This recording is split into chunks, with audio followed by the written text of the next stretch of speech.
আজ আমি আপনাদের তৈরি করে দেখাবো ডিম পোস্ত রেসিপি।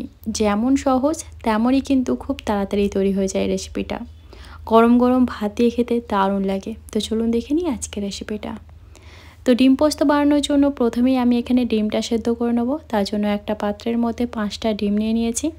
এর মধ্যে 1 চামচ লবণ দিলাম আর পরিমাণ মতো জল দিয়ে দিলাম, যাতে ডিমগুলো জলের মধ্যে ডুবে থাকে এমন পরিমাণ কিন্তু জল দিতে হবে।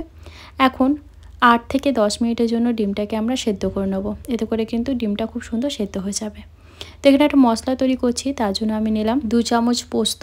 যেহেতু মিক্সিতে কিন্তু এইটুকু পোস্ত ভালো মতো বাটা যায় না, তার জন্য প্রথমে আমি এই পোস্তটাকে ভালো করে গুঁড়ো করে নিলাম। এরপর এর মধ্যে কাঁচা লঙ্কা আর জল দিয়ে ভালো করে একটা মিহি পেস্ট তৈরি করে নেব।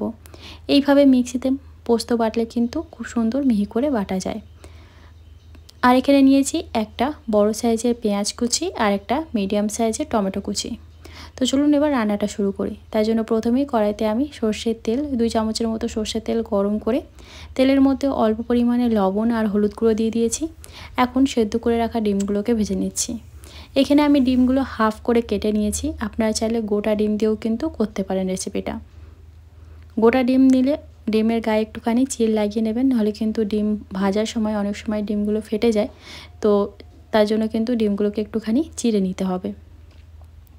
তো এই যে একটা সাইড ভাজা হয়ে গেছে, এখন পাল্টে আর একটা সাইড ভেজে নিচ্ছি। এইভাবে দুটো সাইডে কিন্তু একদম বেশ লাল করে ভেজে নিতে হবে। ডিমগুলো ভাজা হয়ে গেছে, এখন আমি তুলে নিচ্ছি।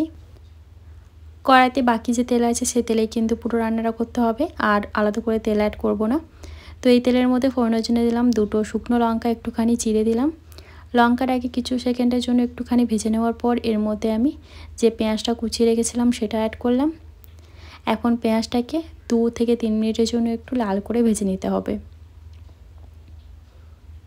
পেঁয়াজের কালারটা যখন একটু চেঞ্জ হয়ে যাবে তখন এর মধ্যে অ্যাড করে দিতে হবে টমেটো কুচিটা। এখন এর সাথে দিয়ে দিচ্ছি অল্প পরিমাণে লবণ আর হলুদ গুঁড়ো, আর দিচ্ছি কাশ্মীরি রেড চিলি পাউডার ওই 1/4 টেবিল স্পুনের মতো। এখন মিডিয়াম ফ্লেমে আমরা পেঁয়াজ আর টমেটোটাকে ততক্ষণ রান্না করব যতক্ষণ না টমেটোটা একদম পুরো সফট হয়ে আসছে। তো এই যে দেখতেই পাচ্ছেন টমেটোটা কিন্তু সফট হয়ে গেছে। এরপর এর মধ্যে অ্যাড করব যে পোস্তটা আমরা কাঁচা লঙ্কা দিয়ে বেটে রেখেছিলাম সেই পোস্ত। আমি এখানে পুরো পোস্তটা অ্যাড করিনি, হাফ পোস্ত আমি এখন অ্যাড করলাম আর হাফ পোস্ত শেষে অ্যাড করব। তো পোস্তটা দেওয়ার পর আরও 2 থেকে 3 মিনিটের জন্য পেঁয়াজ টমেটোর সঙ্গে পোস্তটাকে একটুখানি রান্না করে নিতে হবে।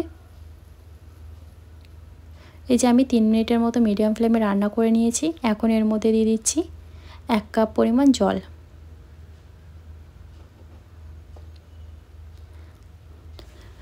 জলটা দেওয়ার পর একবার সব কিছু খুব ভালো করে মিশিয়ে নেব। তারপর আমরা ঝোলটাকে ভালো করে একবার ফুটিয়ে নেব। তো এই যে ঝোলটা কিন্তু খুব সুন্দরভাবে ফুটে উঠেছে। এরপর এর মধ্যে ভেজে রাখা ডিমগুলো অ্যাড করে দিচ্ছি। ডিমটা দেওয়ার পর আমরা ঝোলটাকে আরও 2 মিনিটের জন্য ভালো করে ফুটিয়ে নেব ডিমের সাথে। তারপর এর মধ্যে কিন্তু আমরা যে অর্ধেক পোস্ত বাটাটা রেখেছিলাম সেটা এখন অ্যাড করে দিচ্ছি। একবার ভালো করে নেড়ে চেড়ে নিলাম। এরপর ফ্লেভারের জন্য 2টো চেরা কাঁচা লঙ্কা অ্যাড করলাম, আর শেষে আরও 2টো জিনিস অ্যাড করতে হবে। তো দিয়ে দিচ্ছি 1 মুঠো ধনেপাতা কুচি আর 1 চামচ কাঁচা সর্ষের তেল। তো এই তো আমাদের ডিম পোস্ত রেসিপি কিন্তু একদম রেডি হয়ে গেছে। গরম গরম ভাত দিয়ে কিন্তু এই ডিম পোস্ত খেতে দুর্দান্ত লাগে। অবশ্যই এইভাবে একবার ডিম পোস্ত বাড়িতে বানিয়ে দেখবেন, আশা করি আপনাদেরও ভালো লাগবে।